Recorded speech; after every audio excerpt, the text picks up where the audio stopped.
m'appelle Éric Demine et je suis jardinier au domaine de Georges Sand à Nohant.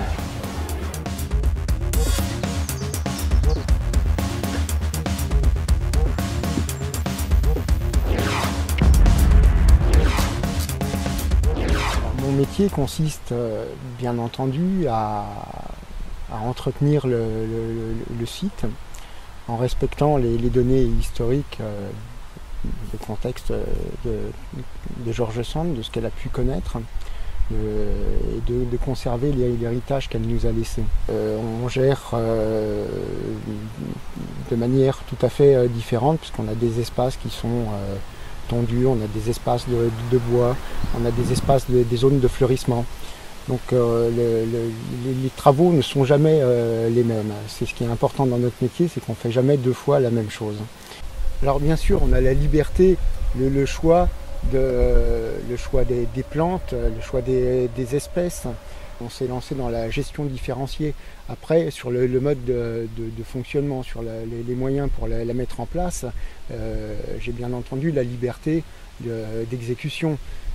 Donc on est venu sur des choses qui sont beaucoup plus graphiques, des plantes qui soient assez aériennes, assez vaporeuses.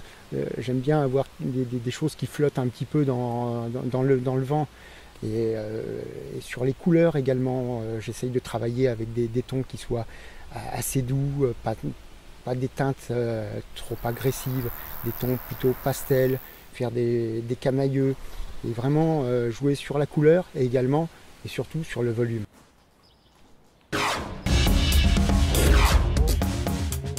Ma première motivation, c'était déjà, lorsque j'étais beaucoup plus jeune, de travailler dans un milieu naturel.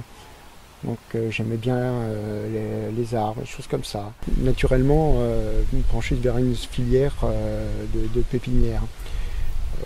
La formation des végétaux.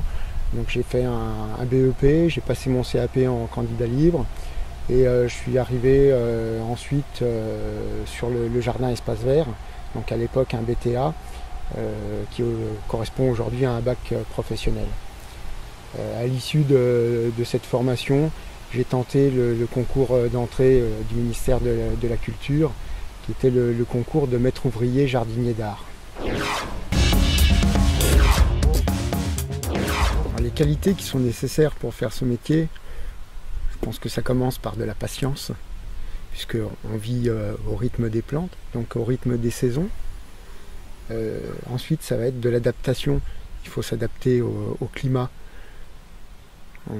Nos travaux dépendent bien entendu aussi du temps qu'il va faire.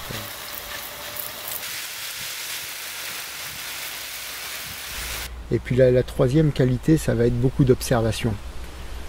Parce que là, il va falloir que l'on suive le développement de nos plantes et avoir vraiment une vision sur l'avenir. Et on doit savoir sur ce que l'on fait, ce que ça va être dans quelques temps.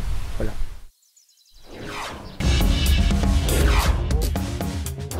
Bien sûr, pour plein de raisons, je le conseillerais à un jeune.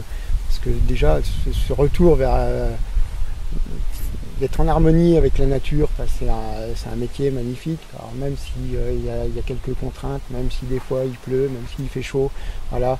C'est un métier extrêmement varié. Et d'être au milieu d'un jardin, voilà, c'est le plus beau bureau du monde.